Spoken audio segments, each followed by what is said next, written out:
We are back after 2-week FMLA leave with the baby, and we're welcoming not only Johnny, fellow pounder, but the King Cat.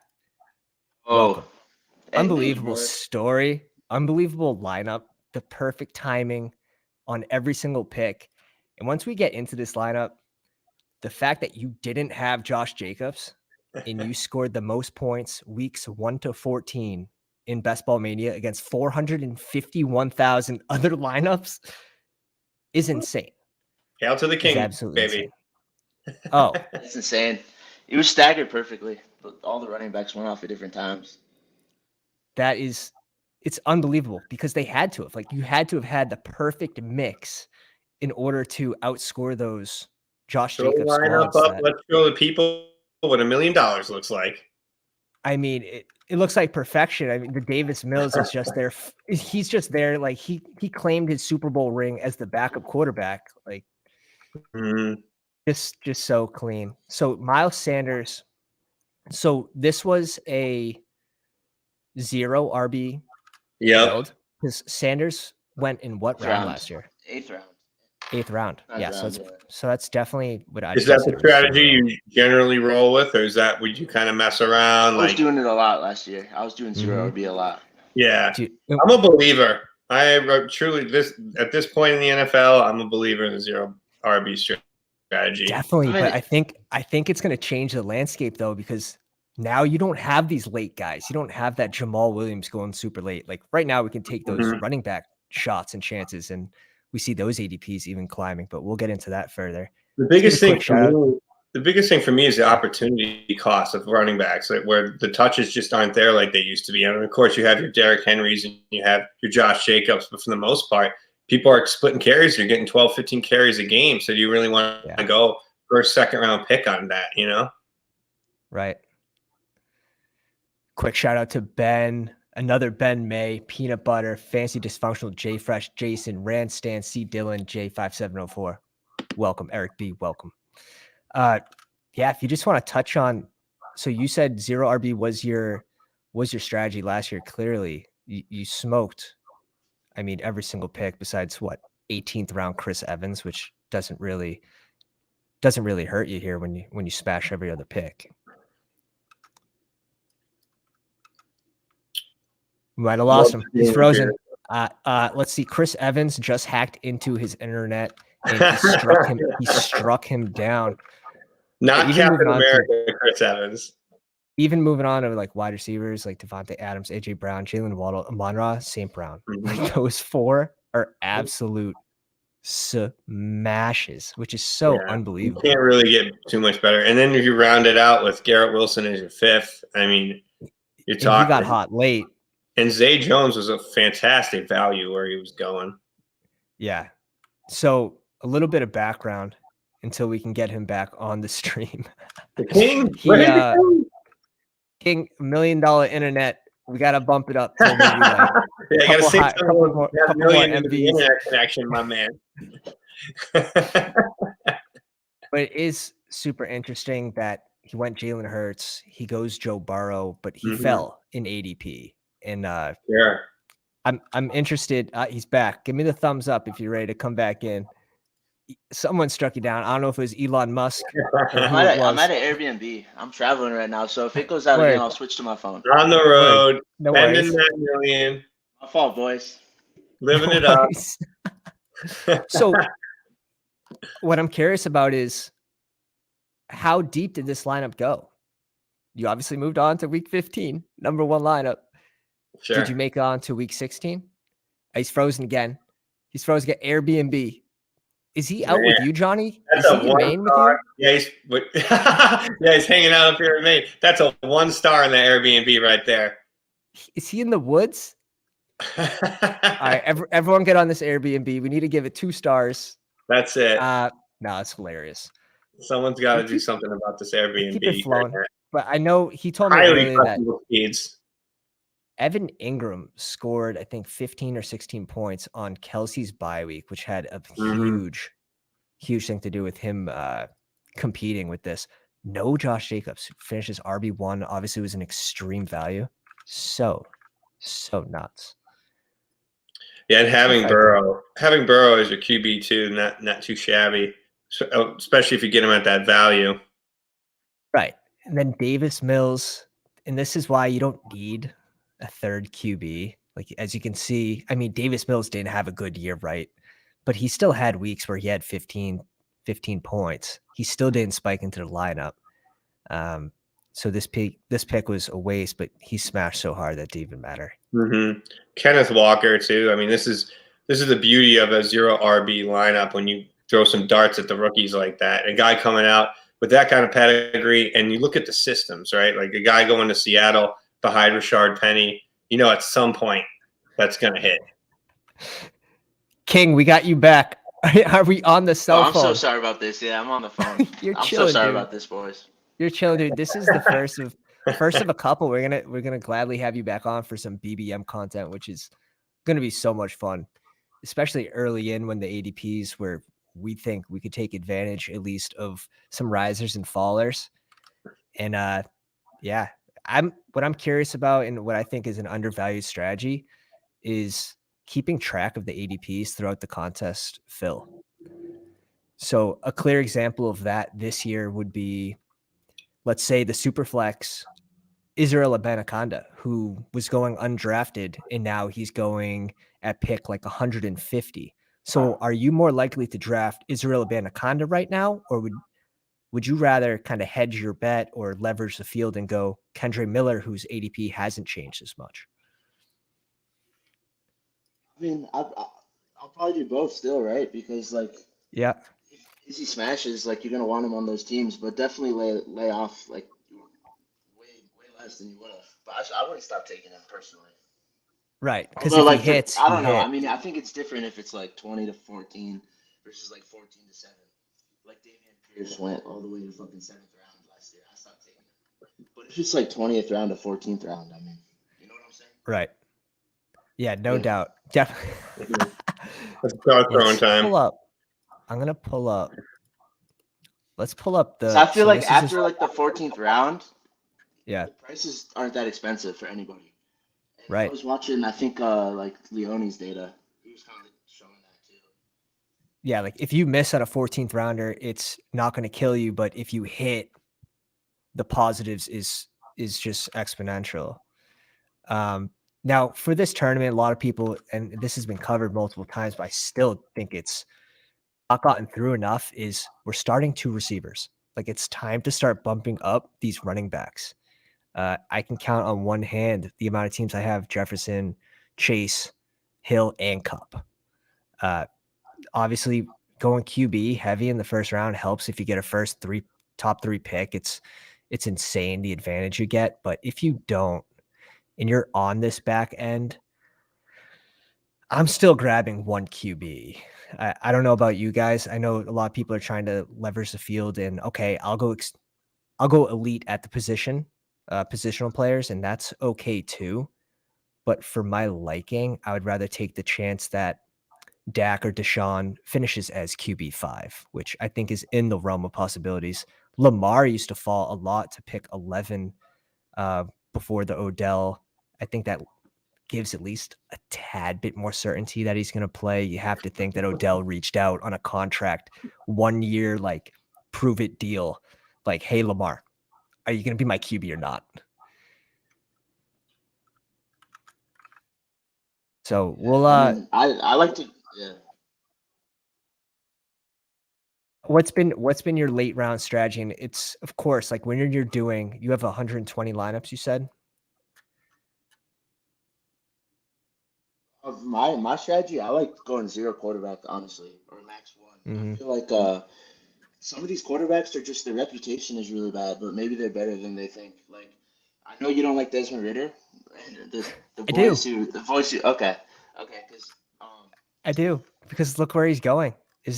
He's actually one of the better values. Desmond Ridder. Now we're talking about negative quarterback. I don't know about 0 quarterback. So when do you start drafting quarterbacks? Generally, like what round would you be on the right side of the board? I'll try to go for Trey Lance first, like on the right side of the board.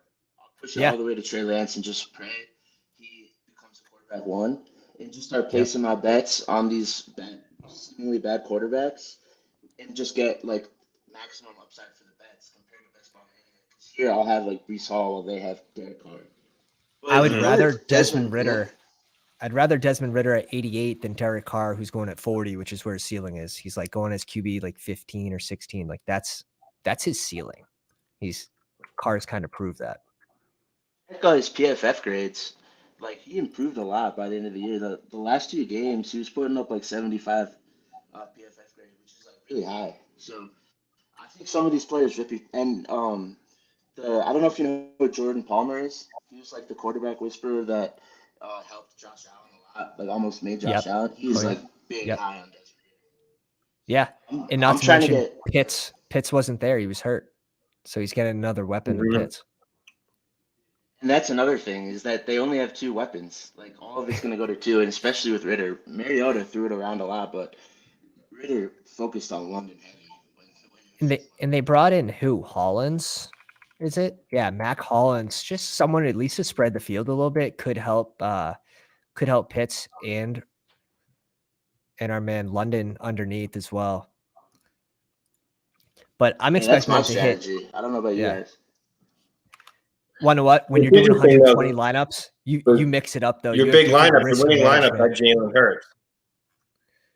Right. But your risk management, obviously having a bigger bankroll right now, you can, and I can too as well, do those teams where like, okay, let's shoot for the ultimate upside, because guess what? It only takes one lineup to win. You only have to be right a single time. So going Trey Lance at 65 is your first QB off the board. Scooping, all the positional players elite at that position early, it allows you to hit that ultimate ceiling, one timer. That's all you need. So I agree with that strategy as well. King, I gotta ask you something, right? So I like the strategy of waiting on quarterback. I've always been a late drafter for quarterbacks. But what made you kind of switch your philosophy? Because you have in your $1 million lineup, you have Hurts and Burrow. So like, what kind of made you feel like I'm gonna lean away from that strategy? You know what I mean? Well, I had Brown, so I also really liked Jalen Hurts at the time. But I had AJ Brown, so I was just going for the correlation. And then Joe Burrow, I wasn't going out of my way to get Burrow. He fell like crazy, and I was like, you know what? I'm just gonna take him. This out. So nuts. Just went by ADP. I do have one concern about the 0 QB strategy though, which I need y'all's opinion on. Is that say you don't have a quarterback, and then you get like say Cooper Kupp or Tyreek Hill, and then you don't have Tua, and so you have all these like horse wide receivers. What happens when they go crazy in the playoffs? Are you going to need their quarterback? So I think it's fine if you have like a Trey Lance, like you said, if he's your first QB and he can get there on the ground, rushing upside, you don't necessarily need his pass catchers. So Trey Lance could score more points than, let's say, Tua, right? Single-handedly, and you can still have Hill, who has an enormous week. You know what I mean? Does that thought ever concern you though? That, like, so like that concerns me more when I have the QB without the pass catchers versus having the pass catchers and not the QB. Yeah, I do like correlation, but I also like getting that correlation late, like with Ritter. If you have Drake London, that makes sense to me too. Yeah, especially there's some offenses that are just more condensed and you can sort of guess where those targets are going on a game-to-game basis versus teams like, KC or Buffalo that spreads the ball to 7 or 8 different guys by the first half. So it's funny, like especially KC is a good example because we have people drafting 5 pass catchers on a KC Mahomes lineup. It's like, what are we doing here? Let's try to smash on maybe 3 of them versus just drafting every single one. And then they touch on wide receiver in the draft and 3 of them are dead. Yeah. But Tony, man, he's expensive. Now, you talk to people much smarter than me and they'll say they love him. They'll pick him at every chance. But for me, I don't think you need Mahomes to grab Tony because he's that gadget guy. He can score 2 touchdowns on any game, but is he going to get 23, 24% of the target share? I don't think so. I think there's people going after him that will. Obviously not in as high as, high scoring offenses, which matters. and then you add on the injury risk, and it's like, dude, I care about week 17. This guy, is he going to make it to week 3? Like, so there's definitely concerns there. There's definitely concerns. There is a lot of allure, especially in best ball for me when it comes to the Kansas City receivers, because you don't have to. It's not like season long where you have to guess right, start them the right week. You get the points whenever they go off. And in the high powered offense, I mean, I find myself pushing the button on Kansas City more often than not.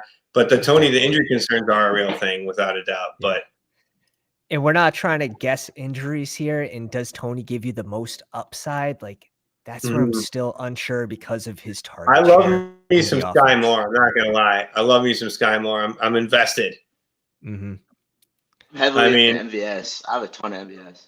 Okay. I also where he's going is a beautiful thing. I mean, he's going very cheap. And like I said, with the best ball, I mean, that's why I'm most comfortable having a guy like MVS. Do you shy off Sky Moore at all with the addition of Richie James? Is he a depth guy? Like, they've got like so many receivers over there. How much did they pay Richie James? I don't even know, but I was skipping on Sky Moore, but I've started taking just a bit. But I probably have like 4% of Sky Moore. Oh, yeah. After Juju went up to the Pats, is like, all right, it's time to get some Sky Moore now. That's it. I mean, there's opportunity there, and they did draft him relatively high. There's good draft capital there, so it makes sense for them to see if they can make it work. And Andy Reid definitely has a reputation for making it work when it comes to offensive weapons. For sure. And I've definitely seen some sneaky stats that when he was targeted, Sky Moore actually was productive. Now there's some recency bias. I mean, they had 100 wide receivers over there last year, so it's like, I know. And the ranks have thinned out a bit. So I think the opportunity will be there. Yeah, it definitely should be. I expect them to touch on wide receivers still in the draft. Not that it may help or may not help. Yeah, but he'll probably get like a red shirt year like Sky Moore did, I know. It still kills me that Eric knows what I'm talking about. Hardman's gone too. Yeah. The sky is opening, baby. Another injury, dude. Honestly, Hardman leaving helps Tony more, in my opinion, as that gadget guy like Hardman used to be. So what do we say? Do we want to jump in one? Let's do it. I've already got a nice little buzz on, Let's go, fellas. Saturday night. Thank you for everyone jumping in the live stream on a Saturday night. True degens, true sickos. If you haven't already, drop a like on the live stream. Might give you that little extra luck you need to get into this draft. Let's go. 5, 4, 3, 2, 1. We're jumping in. Waiting on 8 people. It's going to be a Pounders draft. Let's go. Let's go. My God. Bunch of sickos. So yeah, we'll see what we get. I almost hope that we get a later draft position just to kind of show off what we got here with some different strategies when we get the 4 spot. Okay. NU Collector, welcome. NF42, super strong. Shorty, what's up? Ranstan, Farachi, humble legend. Definitely a Pounders draft. Boys, yeah. Definitely a Pounders draft. Hart says Tony's role is secure with upside. Sky is scary. Sky scary is good, my man. No, I hear you. I do like Tony's role, but the injury concerns are a real thing. I mean, like I said, I'll take a piece of pretty much any of that Kansas City offense at this point, especially with all the movement they've had at wide receiver. Oh, some of these comments. There's been some good ones. Have been absolutely flames. The pound is rolling on a Saturday night right now. We got J5704 commenting on the Airbnb internet over there. As soon as Ryan Reynolds pulled that thing, it went downhill.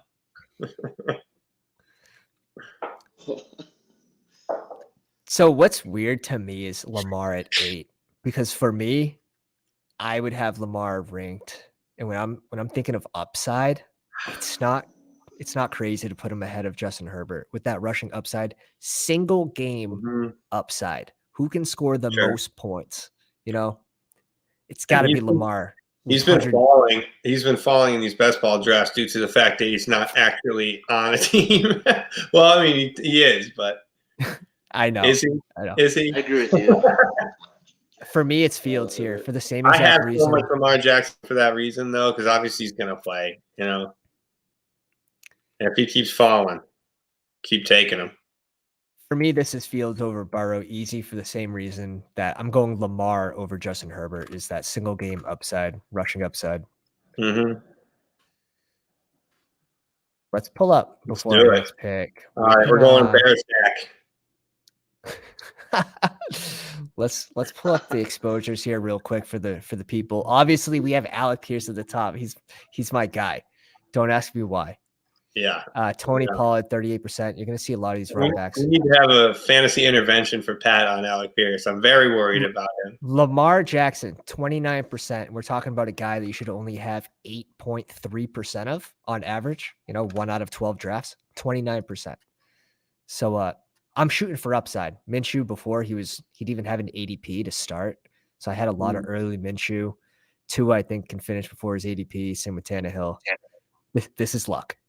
This is luck. 19% Allen. But you see some of these Ritter 16%. My only problem with this is I don't think you have enough Minshew. I mean, can you get some more Minshew in there, please? Dude, his ADP though, like you are being charged. Yeah. Now for Minshew. I love me some Minshew. It's ADP 160, so it's still not too expensive for me because I still think there's a 30% chance that he can play week 17.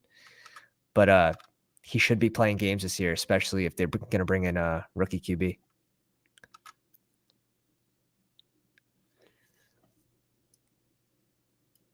Yeah, he always seems to find a way on the field. You know what I mean? Like he always seems to find a way out there. Yeah. Mustache, ready to go. That's the thing. I need to know, is he going to have the mustache this year or not? It's a good question. I heard a hilarious story about him when he got to start. Where was that? That was at Tampa, right? When he was starting? Philly last year. No, a couple years ago when he was on a run. Minshew Mania. Where did Minshew Mania happen? Was it anyway, Tampa? It's irrelevant. Oh, it's Jacksonville. Yeah, it was Jacksonville. Yeah. So apparently, the full season. Apparently, players walked into the locker room and he was in there blasting heavy metal and nothing but his jock strap and his mustache doing squats. I'm like, all right, this is a leader. This guy's a leader. Right. Honestly, it worked because they let him play a full season over there. I don't mean that in a weird way. They let him play a full season, so it must have tickled something. This is getting very technical. Early ADPs. I had Minshew at 230. So Ryan Tannehill, his ADP to open the contest was 159. Jordan Love was 81. Bryce Young, 72. So the QBs are much more rich, and especially these second round QBs have a much higher price tag than I like paying. Where are you on Danny Dimes right now? I mean, Danny Dimes versus AJ Brown. You could convince me. Personally. Oh man! So do what you want, bro. Do what you want. Yeah. No, I would typically agree. Daniel Jones, I think his ADP was around 30 to open. I am gonna pull in Danny Dimes here just because my ownership to him is extremely low. But I typically do agree with you to go skill position there. And if I am going to go skill position, I have all of these running backs ranked in front of AJ Brown. So it would have been an Eckler pick for me just because we're not devaluing the wide receivers enough. When we only have to start 2, these RBs have to move up. They absolutely have to because the RBs fall off faster than the wide receivers.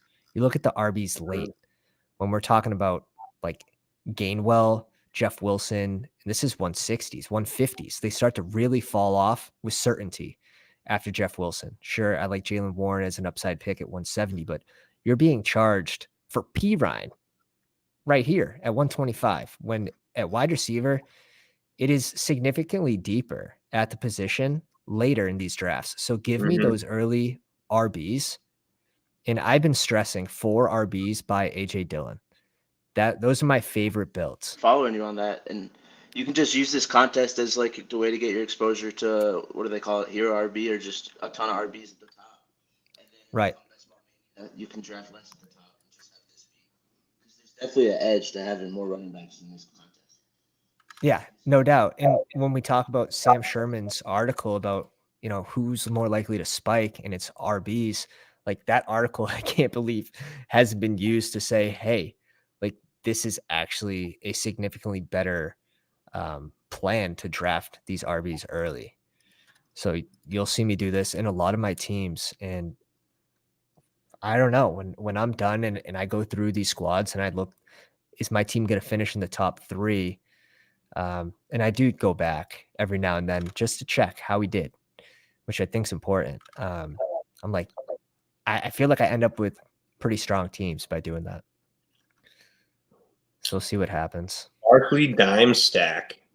Yeah. Every single Giants touchdown. That fell directly into the pocket there, which is a little nice little stack of row. Don't mind stacking these two as well.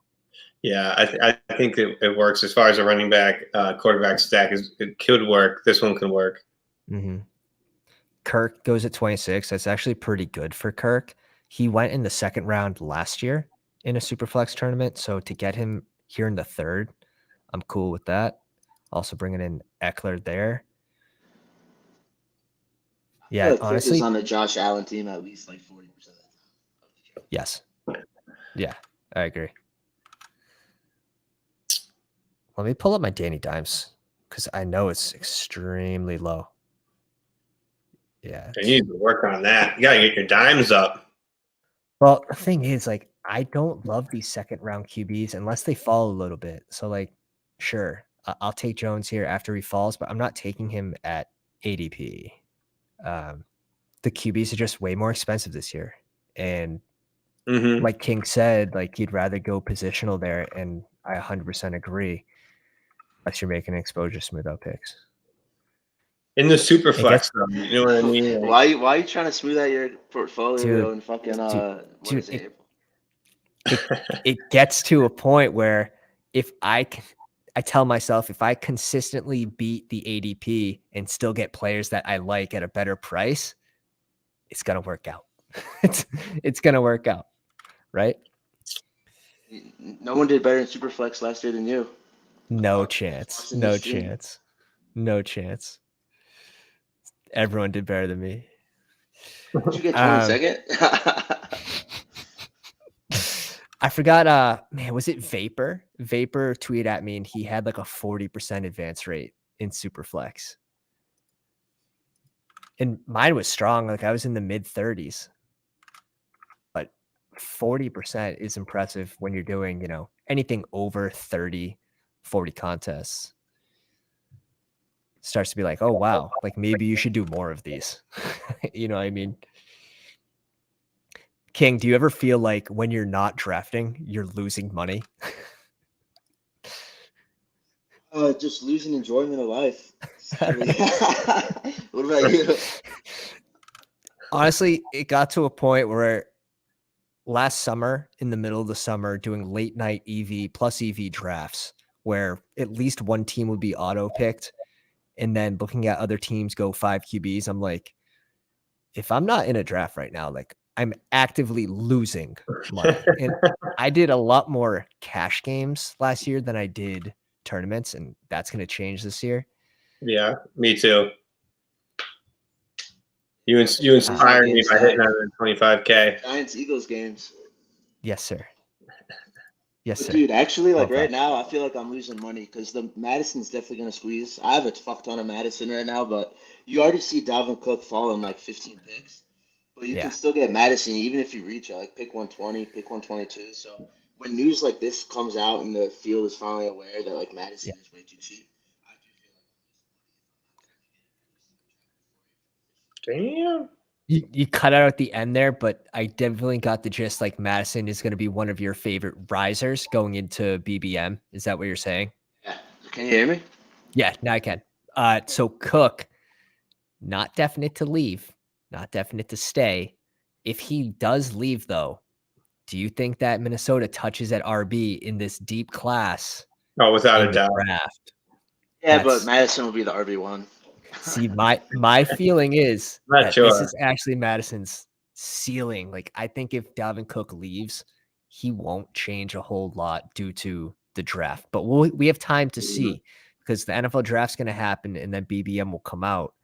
So at least we'll have more news, and we'll see, because we can go back to the big board draft. And you're right, if they don't touch on RB early, he is someone that could rise.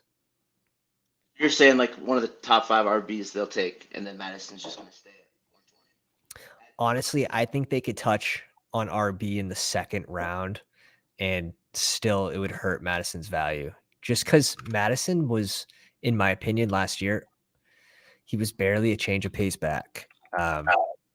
He didn't get the touches. Like 74 touches is not a lot. 134 the year before. Dalvin Cook missed 2 games. So it's very consistent around that. It actually went down if you take that into consideration. So good running back. He showed some sparks when Cook has. They pay him so much money though, guaranteed. True. So that's a good point. My fear is the offensive coordinator changing the layout of the team, going more pass heavy as well. Last season, we saw that a lot. So I do worry about that. Here, I mean, you could go Carr, but I'd rather just go Najee, in my opinion. We're strong at QB. Honestly, I don't think we have to take a QB until the last round. You can afford to wait on QB here. Plus, again, we want to have room for Ritter. We need room for Ritter at the end of the draft here. I like to go with these elite. I like to get these RBs. How are you feeling about Kyler and the Cardinals as a whole? Where he's going, and we're shooting for the moon. I like his ADP. I like Kyler. I don't care if he doesn't play the first, 6 weeks. Now, is he going to be my first QB off the board? Probably not. With that being said, you might have to pad him a little bit with. I have him with a lot of Josh Allen, Hurts, and Mahomes teams as QB2. In a build like this with Fields and Jones, you can afford to do that too. Yeah, definitely could. Definitely could.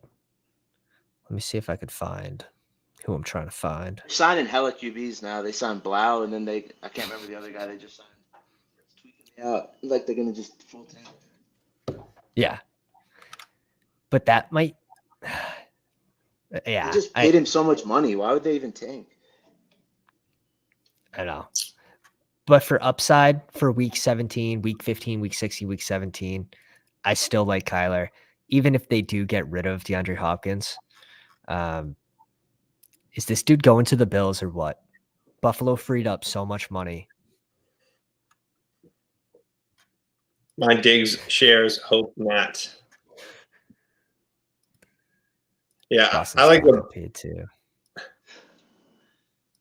I like what Ben has to say here about the Bijan trade up. I could see something like that happening. Bijan JJ would be a nice skill group. Above that, where he said Vikings are my candidate to draft Bijan.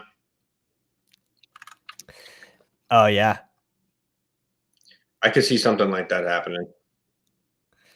Especially I'm low on Madison as well. Just hella Madison Fudd. Hella Madison Fudd. Buddy, that's the thing though. There's so many different takes on it, right? And no one knows. No one knows. That's the beauty. That's the beauty.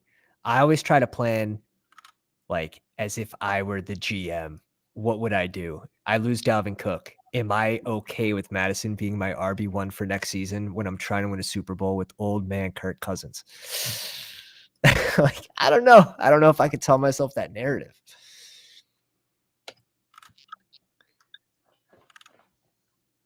Randstan. Let's see what the squad's been up to. Farachi going positional. Both the 11 and 12 spot going positional. Chase, Kelsey, Kenneth Walker, Derrick Henry, Tyreek Hill, Cooper Kupp, Jacobs, and Tony Pollard. Pairing it up with Staffy and Pickett. So you get the Matthew Stafford stack there, which is nice. Richardson as QB1, followed by Brock Purdy, which is interesting. Anthony Richardson ADP started at 149. Now, he never made it to pick 149. And maybe in one draft he did, right? This is at Tournament Open. But a lot of people got him after pick 100. So there is definitely some extreme upside and value that people got when this tournament opened. So let's see, we're picking at 76 as well. And I mean, I think we have to go DJ Moore here, right? Stack with Justin Fields. Oh, yeah. Stack it up. Da Bears. The Bears. I love that trade for the Bears, too. They finally exercised the demons on the Trubinsky trade a little bit, where they destroyed the franchise with that little move up. They could have easily stood pat for that bump. However, here they are making up for it, getting DJ Moore in a hell of a deal and getting some value. Yeah. And at 42, dropping some knowledge. 2 years, $7 million. That's expensive for a backup. It definitely is. It definitely is. Madison's never excited me. So the field is completely 50-50 split, which is hilarious. All these dudes saying Madison never excited them. I know they jammed him in when Cook was injured for like 20 years. Yeah. In every DraftKings lineup. Empty tab for Madison. So King, is DJ Moore this year's Jalen Hurts to, Jalen Hurts goes to Philly. He makes Jalen Hurts. AJ Brown goes to Philly to play with Jalen Hurts. Is DJ Moore this year's AJ Brown? I'm very bullish on the Bears. So I am very high on them, but I'm very bullish on the Bears. I think DJ Moore is going to have a big year. I like Mooney a lot this year as well. The thing about Mooney is he's just not a one. You can't, if the defense can cue in on him, that he's not going to be very productive. But now that they're going to have to worry about DJ Moore, I do think that's going to open things up a lot. I like that take a lot. So I actually don't have a lot of Cook. I think he's going to return. Man, Cook. Take him. I like Pitts. I like Goddard in this position. Like I'm typically going Pitts or Goddard here, but we'll go Cook. I have an extremely limited amount of him. I'm gonna peek it right now. Strong. I drafted more because he's definitely fallen. He's definitely fallen. Yeah, I have 3%, so that'll probably bump me up to like 5 because we've only done like 36 of these. Yeah, I got some slows. 50? I'm probably going to cap at 40. I'm going to see, like we talked about, like off stream. I think the biggest advantage is obviously going to be in this first 5% of the contest. Once you draft around news, if you get more news, you can do more with it. A lot of news hasn't happened, right? So the biggest advantage has been in the early portion of this tournament. And I think the next best advantage is late in the tournament when you have people starting to reach, you have people starting to get their exposures, and you can get some pretty good value, like that last 3, 4, 5%, in my opinion. So I'll do a few more there, and I'll see how those draft rooms end up. But that's always been my strategy.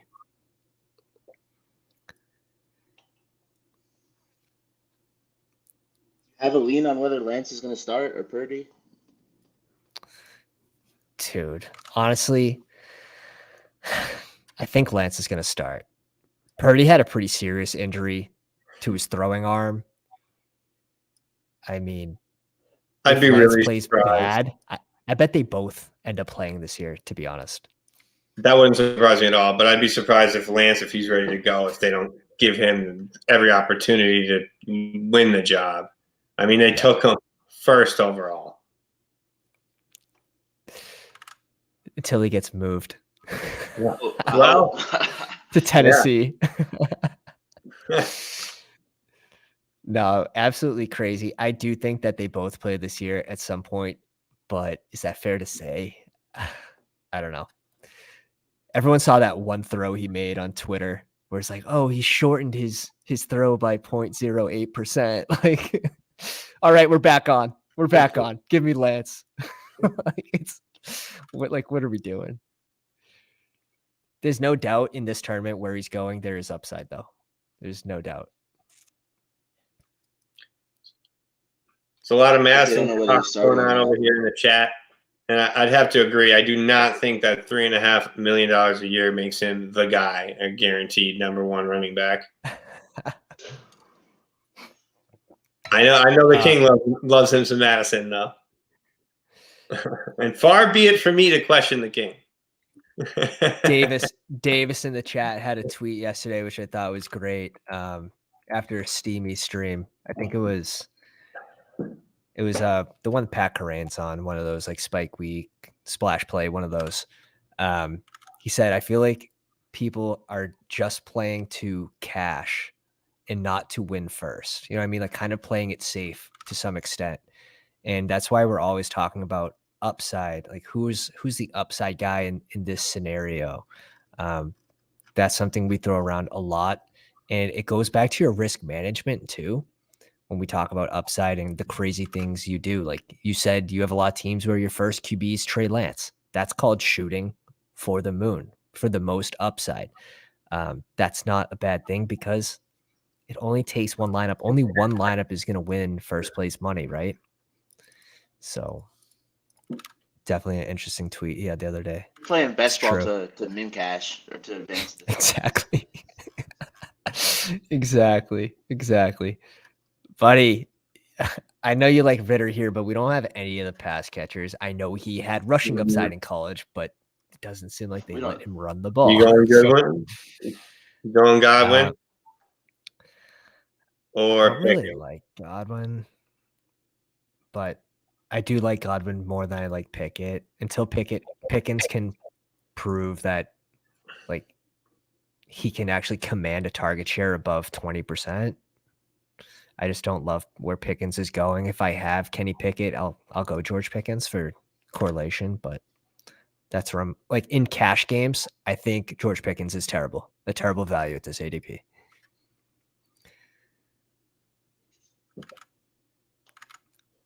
That's a lot. That offense does, you know. It's just busy there. It's just busy. Pat Fryermuth, you got Deontay Johnson, George Pickens. You got Najee Harris, who catches a fair amount of balls. Nobody's busier than the Jags, dude. I don't take any. So I take it that you think Zay Jones is going a little too early? I mean, I don't know about Zay Jones, but definitely the other ones. Like, I mean, the thing is, you might need him in week 17, so you have to take him a bit. But dude, that place is so busy. I don't like clicking any of them. Busy getting busier. Taking for the week 17. Yeah. I think the worst one, especially for the first tournament, the big board was the QB, Trevor Lawrence, and his ADP around like 40. It's pretty stiff. And we did see those ADPs calm down near the end of the contest. We had a lot of people getting Joe Burrow in our streams at 51, 52, 53 several times. Influence. I'm all for RB right here. You guys like Cam Akers or Cam Akers? I gotta say Algier, but Akers did pick it up at the end of last season. He had 4 100-yard plus games in a row to end the season. I know that. 3 of them were straight 100-yard rushing plus games, and that last one I think he had like 36 passing yards to get him over. When we think about like, hey, if Stafford's back and he's healthy, like this team, it's not going to be, it's not going to be pretty. It's not going to be the Super Bowl year that they had, but it's not going to be worse than last year. Last year was an absolute wash for this team. Brutal. See Pickens go right after Algier. So we're picking 14 picks. I like having this solid 4 RB group. Again, we still are pretty strong at wide receiver, especially if DJ Moore hits. You have the correlation with Fields, which is just going to absolutely explode this type lineup. I wouldn't mind if we could get Cole Kmet on this squad for a little more correlation late. Love that Kmet triple stack. And we'll talk about some late QBs. One I sent to King on Twitter in the DMs, someone that we've been drafting a lot as of late, that he's going undrafted. I think that's another great way to leverage the field, is finding that guy that goes undrafted, an injury happens, and it's like, yo, you're the 1% now on a high-powered offense. Probably got the most upside of all backup quarterbacks. He 100% does. People are drafting the QB3 on San Fran before they're drafting the QB2 on this team. So it's crazy. It's crazy. We'll get into it. Tyler, what's up, my man? Welcome to the live stream. Says, let's get some subs rolling in the boys and girls. 3 more to 400. Wild. Do your thing. Do your thing, ladies and gents. Do your thing. One button away. Hart says, I don't see a whole lot of people stacking in San Fran. Do you guys think it's less important this contest? No, I don't. But one thing's for certain is not everyone's going to hit the right QB with that receiver. I've seen a lot of people drafting both QBs, which I think's kind of wrong. I think you have to take your pick, and that's how you're going to raise your upside for week 17. They both can't play in that game, so how do you raise your upside for week 17? Imagine they both play that game. They both throw 3 touchdowns. And one thing that's interesting with these RBs as well is, like, a lot of people, we've been taught to not stack or not handcuff our RBs, but I think that's actually wrong with multiple backfields this year. One being Buffalo, another one being San Fran, and there's another one here.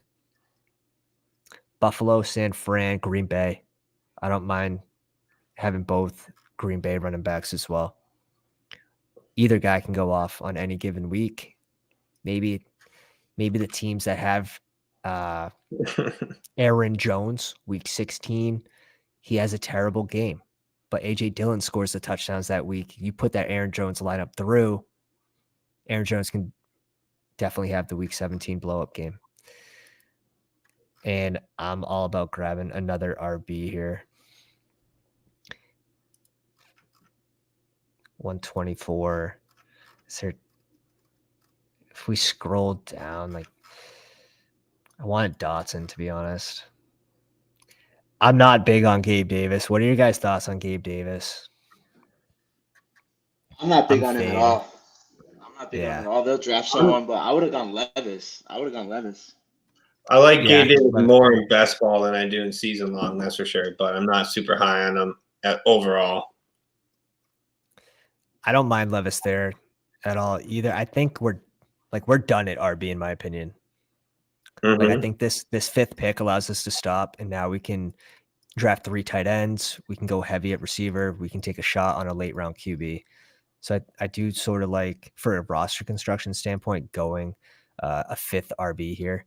And Superflex with the flex and starting 2 RBs, you can start 4 RBs in a single week. Random, but a thought.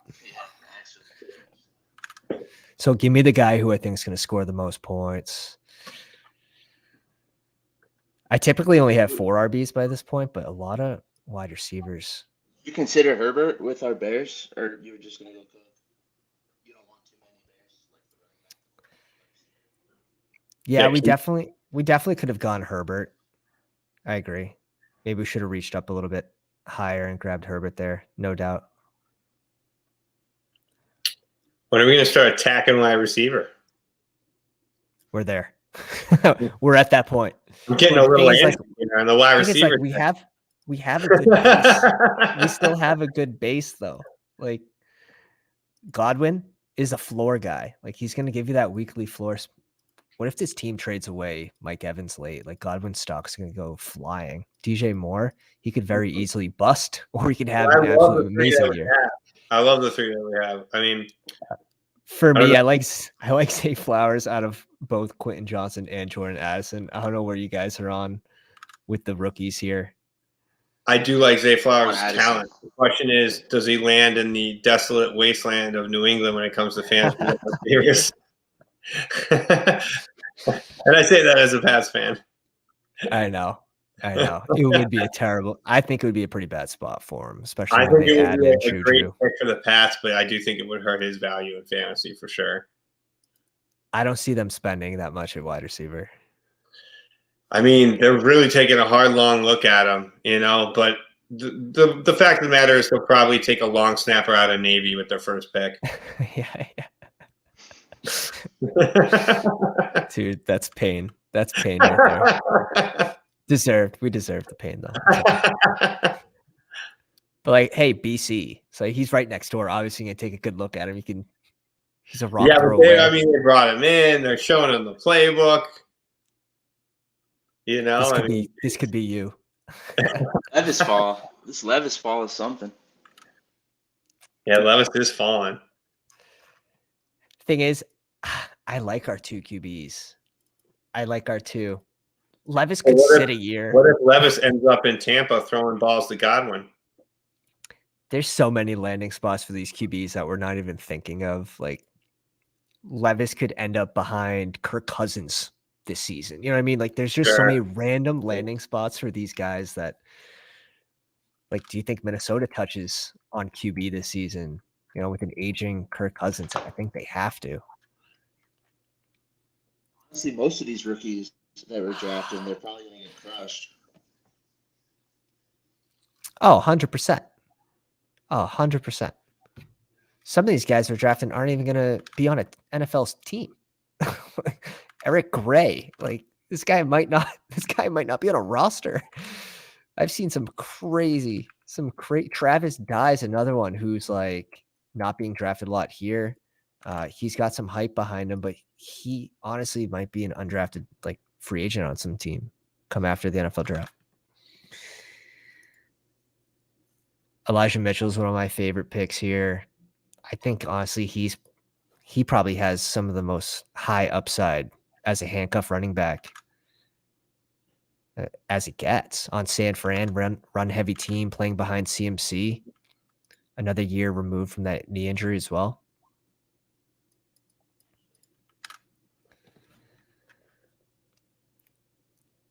Jalen Warren, Samaje Perine I used to like. Oh man. Yeah, we're gonna get a little draft party going for sure. Oh yeah. We're gonna get a little draft party going. I think we have to. Definitely You're just for thinking day one. Purely about your lineups?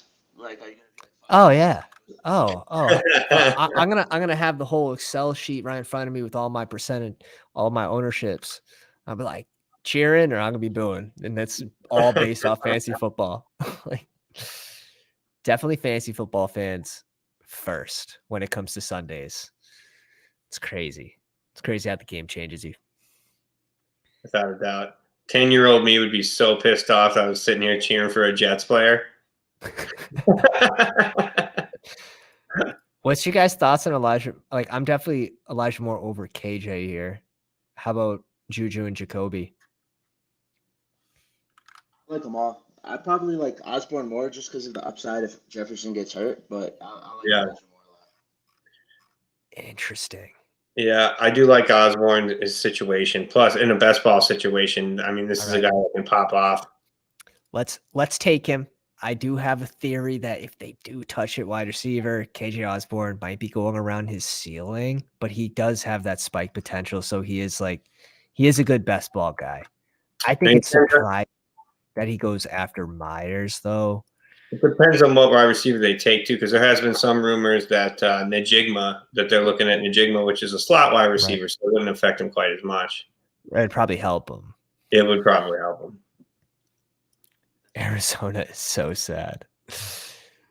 I don't understand why Elijah's priced multiple rounds above DPJ. I like DPJ as well. I like me some DPJ. Keep sleeping on DPJ. I'll keep drafting them. Dude, I agree. I agree. Let's see what happens here.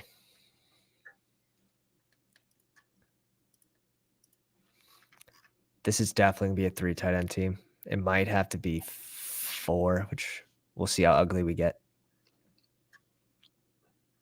And at 42's got Desmond Ridder, Kirk Cousins, and Josh Allen. So solid QB. Can't believe he stole Ridder. Ritter's just someone like he can very easily be priced in this 50 range if he has a good season. So our guy didn't get taken. Darnell Mooney bringing a little double stack here with Chicago. Love the Mooney. Fly me to the Mooney. I don't need to stack Justin Fields, but I honestly think he has the highest upside of this group. Mm-hmm. I love it. Upside. And the thing about a guy like that in best ball is he's a deep ball catcher. So it's like all it takes is you get 3 catches and gets you some serious points. Yeah.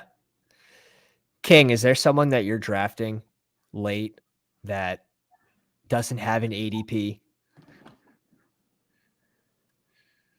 Have an ADP. Or if they have an ADP, like someone that's not being drafted in every draft. Tannehill, I'll go Kyle Phillips. Okay. Phillips, yeah. I have Tannehill. Slot guy in Tennessee. Second year guy. Yeah. I'm trying to think. I should be doing it way more than I am, though. I get a lot of Terrace Marshall at the end. Okay. Yeah. Very easily could be the wide receiver 1 over there. There's some Terrace Marshall truthers. Calvin Austin, round 20, Tanner says. NF4 sniped Ritter. Yeah. NF42 always ends up with a good roster. He's an absolute beast, especially in the dailies. The Battle Royale contest. This dude's always has a fighting lineup.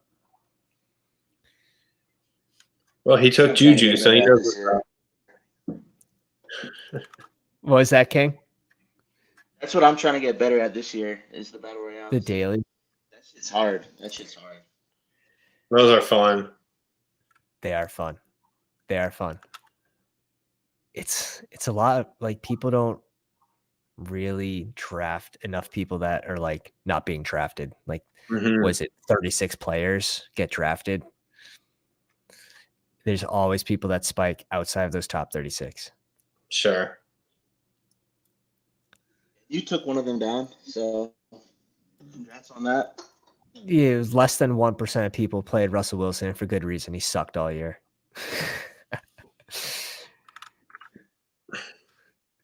Yeah, that was the move, though. I mean, he had the week previous, though. He had a great week. I put him in our season-long league. I picked him up because he got dropped, and I was out hurt, so I needed somebody in the third place game. I ended up picking up Russell, and he killed it. And obviously, you know. But yeah, I mean, there was reason to believe he could have a good week that week. It's like, this is the exact area that I'm talking about where RBs are ugly. Like, I don't want to be drafting my third running back in this range. I want to be drafting my 7th wide receiver or, you know, my tight end. I like the Rashid Shaheed pick. Pairs with Derek Carr. Derek Carr sneakily threw the ball deep a lot last year. I like DPJ here. Yeah, or are you set on bringing in a tight end? No, I think either Tyler Boyd or DPJ. Give me DPJ. He's going to be one of those best ball guys. Spike into the lineup.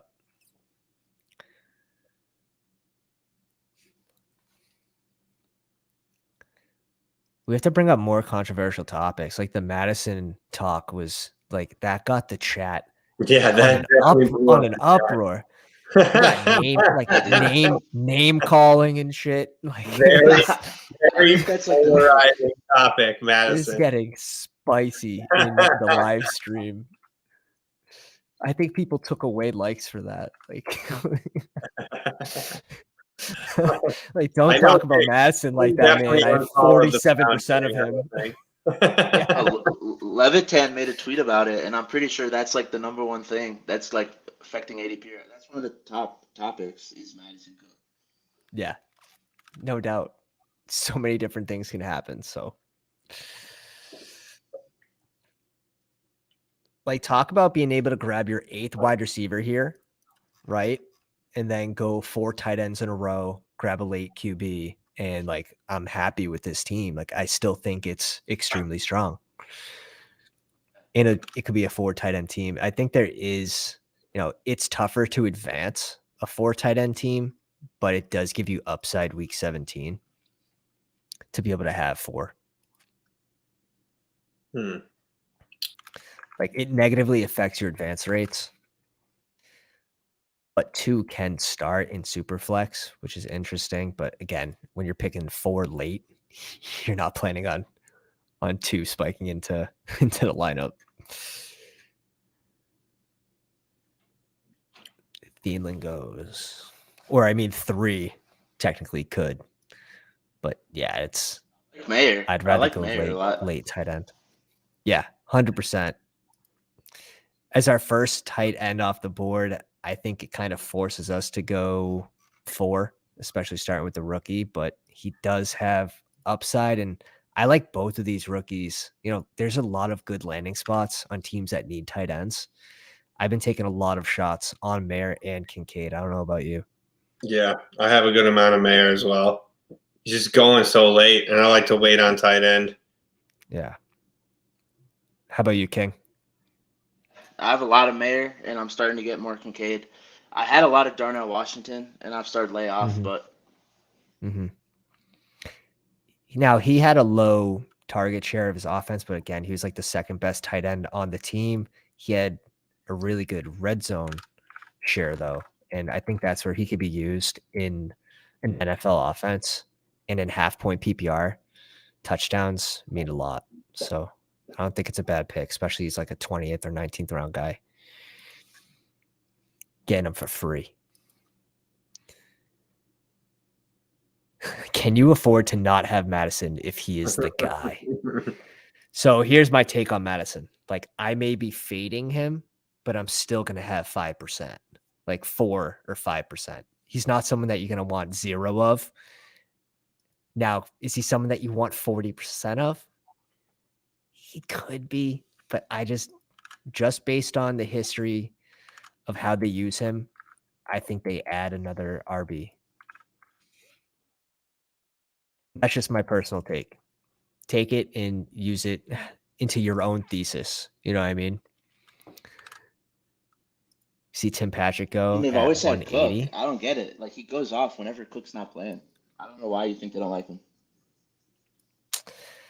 I mean, they would give him more. They would give him more of a share of the offense. It's 74 carries last year. That's like James White numbers.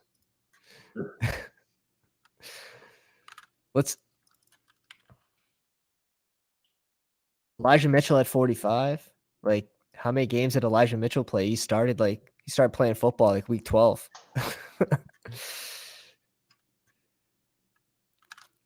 He'd even have like, for me, he didn't have like that change of pace role that some of these guys in other offenses do have. Like Jaylen Warren. How many carries did Jaylen Warren get last year? Around 77 with 28 catches. He started heating up at the end of the season. He's one of my favorite late guys, especially going at 170. Like P. Ryan used to go in this range early into the big board. I couldn't stop drafting P. Ryan, and now he goes before like AJ Dillon. I'm like, whoa! Like let's back up here on that P. Ryan. P. Ryan, great maybe for cash games right now at that ADP, but when we're talking about week 15, 16, 17, where we're fighting for the money, Javonte Williams is looming. So I think that's going to crush into his upside, especially at that ADP. Like that's expensive. That's expensive. Without a doubt. He should be good early, but eventually J-Dub's coming back. I'm totally fine here grabbing Gerald Everett, 15 picks after ADP, even if they do bring in another tight end. Absolutely. High-powered offense. And yeah, I mean, it's starting to get a little thin here. He's a very strong option at his ADP. I think so. I don't have a ton of Everett, but I do. I just keep ending up with him waiting on tight end, and I'm like, it's like you said, it's a high-powered offense. He does have a good connection with Herbert, and they do throw the ball a lot, so. It's a team that needs a tight end, but what if they don't draft a tight end, right?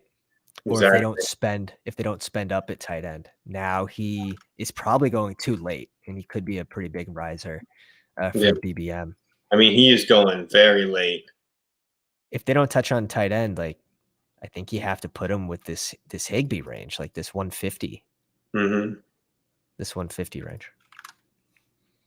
Now he's someone that I've sort of been like sort of fading just because I like the mystery box with Mare. I like the mystery box with Kincaid. give me the unknown with, and they both have their own risks, right? Wandale Robinson, one of the biggest fallers due to like people figuring out that he had a serious knee injury last year. Like, he plans to play week 1, but returning players back off ACL tears. It's not usually pretty the first season. They brought in Waller, and they're about to draft someone. Yeah. Right. And they signed every single receiver that didn't have a team. King, are you high on Waller, low on Waller? How you feel about Waller? I like Waller when he falls. I don't like if he's at ADP and I don't have Jones, but if he falls like 5 to 10 picks, I take him. Yeah. If I have Jones, I look for him. I do like Waller. Yeah, I like him too, especially since we got, if you got Jones. I do think the opportunity is going to be there. He's got the talent, so it's worth rolling the dice. I'm going to bring in a rookie, Marvin Mims, here. I think Houston's another team that could go QB and then actually bring in a receiver with their next pick. Don't they have 2 first-round picks? Mechie? Yeah, I like Mechie. I mean, it's tough. Like, that video that was released, I think yesterday or the day before, of his like returns, like kind of cool, but is he ready to play? Like, no one really knows at this point. Dennis, what's up, my man? Welcome to the live stream. Stephanie, welcome to the live stream as always. Ben says big Darnell guy here. Ben knows. Ben's got the wrench for a reason. All right. Put that thing away. Put that thing away, Ben. Swinging the wrench around in the chat. You can't trust that wrench. Can't trust that wrench. So receiver. What did we catch up a receiver? We got Smith, DJ Moore, Chris Godwin, a little upside unknown with Zay Flowers, KJ Osborne, Darnell Mooney, DPJ, Marvin Mims late. We're gonna catch up a tight end. It's got to be 4. It's got to be with this team. RB, we're done. And QB, we have a little secret sauce for the end. You think of a late round Bellinger, right.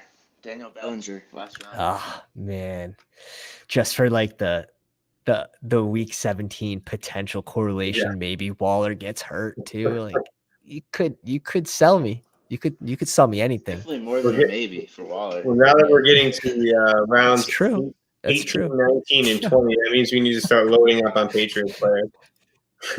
This answer right here to the Waller talk screams above 20% exposure. it just screams. I like Waller. Honestly, he's someone that I think could finish as tight end 3 this year. Same thing with Njoku. I would rather take stabs at those middle round tight ends than go Kelsey, where, I mean, you're drafting him and he has to smash to pay out for pick 14 in a Superflex draft. He has to smash. And not only does he have to smash, he has to separate himself like a ridiculous amount from the tight end overall. Fair enough, by the way. Yeah. So give me those middle round tight ends, even Pitts. And am I right in saying Stephanie is a Giants fan, right? No, she's Dallas. Dallas, my bad. Oh, geez. I must apologize, Stephanie. Please forgive me.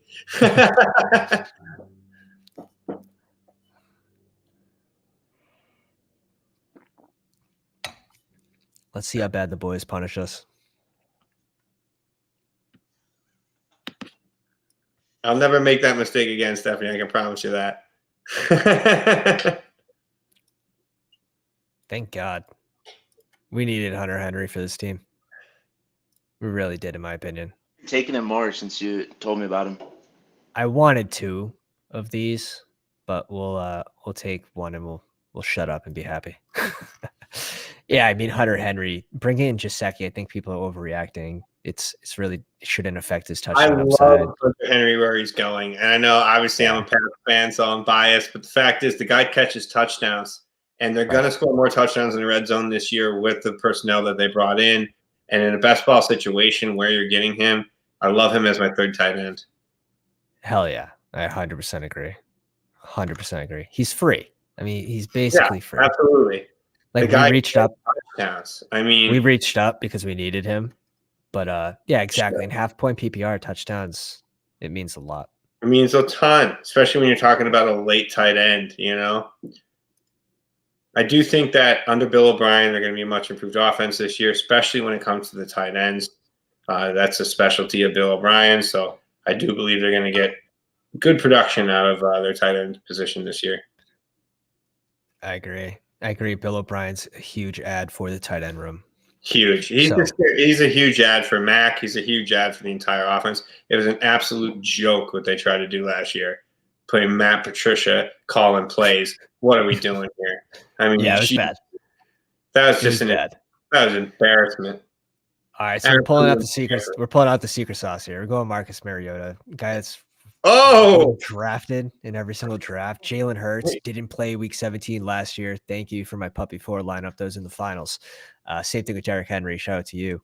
But Marcus Mariota, why aren't we drafting this guy that's on one of the highest powered offenses in the league behind a rushing quarterback? Seems crazy to me. Yeah. Yeah, that's a good point because he would fit into the system pretty well. Exactly. Not a lot would be asked of him as well. No. He would still get those 3rd and 1 TDs on the goal line, especially now Sanders is gone. I mean, last year against the Bears, and Hurts had a bum shoulder, and they're still rushing him from the 1. So, what was that, King? Oh, it's too sharp, bro. The Mariota pick. It's too sharp. O line. It's just too sharp. Don't cut yourself. Don't cut yourself on that Mariota pick. It's too sharp. Honestly, after you said Bellinger for this team, it makes too much sense too. Like Bellinger's someone that's not being drafted right now. As bad as it sounds, after they bring in Waller's had quite the injury history. It's not crazy to think that Bellinger is the guy week 17. So if we don't get sniped by our own fans, we will bring in our fourth tight end, Bellinger. If not, man, loading up on Laporta's gone, Musgrave's gone, Kate Hutton's gone. Dude, it's thin here, tight end. I mean, Austin Hooper's fine. We'll see if someone trolls us. Hoops. Maybe we didn't want Bellinger. Maybe that's like the big brain play. You tell the chat who you don't want. It's the reverse. It's the reverse play. Yeah, obviously. You're just learning this now. But I like the roster construction to this. It's definitely different. But you can see like where that line is with running backs. Where like, all right, I probably shouldn't need a running back, after like Jeff Wilson. If you're on your like RB3 and you didn't go RB to start, like it's bare. 0 RB is going to be tougher this year because more people know about the strategy. It's known. It's sort of like QBs, like put off QBs. Like everyone did that 10 years ago and we know about the strategy. It doesn't work anymore. I think that's going to be the way we see it for BBM this year with running backs, especially after the NFL draft. I've never seen so many people do research on fantasy football directly after a Super Bowl as to this year. We know so much about these rookies. A larger field of people know a larger amount of information. I think that's the biggest difference. Bunch of sickos staying up to date. Yeah. Hey, what can you do? Underdog changed the game. All of a sudden it's a season, it's a year-long thing now, Right. It's true. It really is a year-round thing. I'm here for it. I'm here for it. In the Header shot going. Interesting. This is a 4-4-7-4 build. I don't think I'm going to love this one. Nope. T-Wise. Are you in the live stream, T-Wise? The name sounds familiar. Yes, he is. All over RBs with this. You're starting just as many wide receivers as you RBs. I think not enough people know that for this contest. Like you still see that mistake at wide receiver and running back. We might have put off tight end a little too late here, but we did get sniped on Komet, who went a little before his ADP, didn't make it back to us at 141, which is fine. I still think that was a fun one. Interesting the way it came back. But yeah, definitely you like to see different strategies and sort of take like little tidbits and just apply it to your own game. I think that's the most fun part about fantasy. You don't like the way a team ends up, dude, just fire up another one. Fire up another one. And for these, like, how has been your spread of like your top 3 picks versus like picks 10, 11, 12? Have you been pretty lucky or contrary to that? I would say it's mostly like 1 through 4 and 8 through 12, or like 9 through 12. Interesting. So not a lot of middles. Not a lot of middles. Not a lot of middles. A lot of late rounds. It's rough. I like 9 through 12 the most because it gives you the most upside. Right. And you're shooting for the moon. I think you're doing it the right way as well. So it's cool to see other people's strategies, especially from someone that won. Honestly, the most impressive win is that week 1 through 14, where you're battling 451,000 other lineups. Once you get into the pods, you're only up against 12 or 20 other teams. You can slip through. Absolutely insane that you won that. Congratulations again, my man. Yeah. Big congratulations, man. Big time. What's the first thing you bought? What's the first thing you bought? Yeah. First thing I bought was it new socks? I went to the Bengals Bills game where DeMar Hamlin almost died. I was at that game. Oh my god, that's pretty good. I thought you were gonna say hookers and cocaine, but I don't know. So I'm telling you, on that play before like the tackle even came, T. Higgins was so fast. It looked like he was in a video game with the boost, like the little lines behind him. I looked at my friend. My friend looked at me. Holy fuck, T. Higgins is crazy.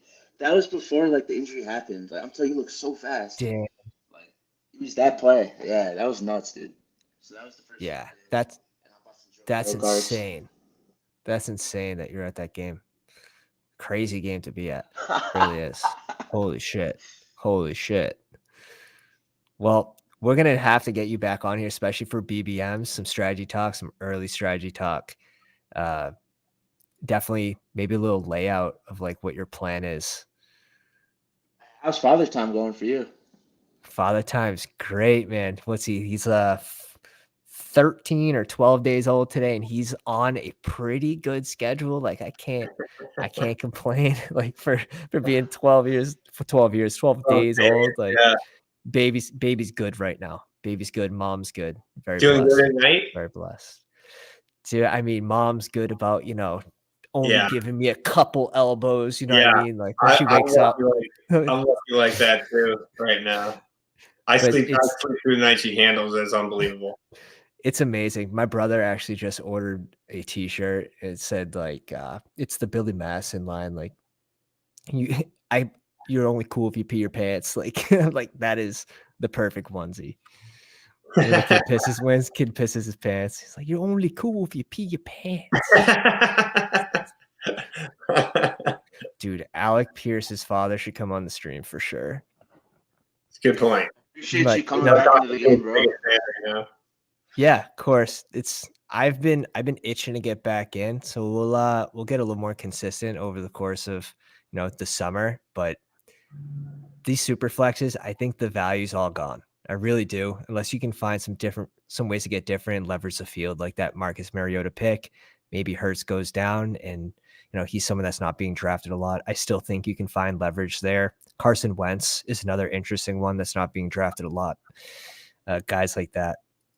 If peeing your pants is cool, consider me Miles Davis. Let's go. Gross. Get on the bus. Connors know what's up. That's but right. Yeah, we'll definitely get into more of these. But John, thank you for coming out. Fellow Pounder, co-host, you're the man. King, where can we find you? Twitter machine? Is that the main go-to? I mean, Twitter machine, King Capital, yeah, KPPITAL. I'll put it in the chat for everybody. In the draft rooms. You'll see me in the draft rooms.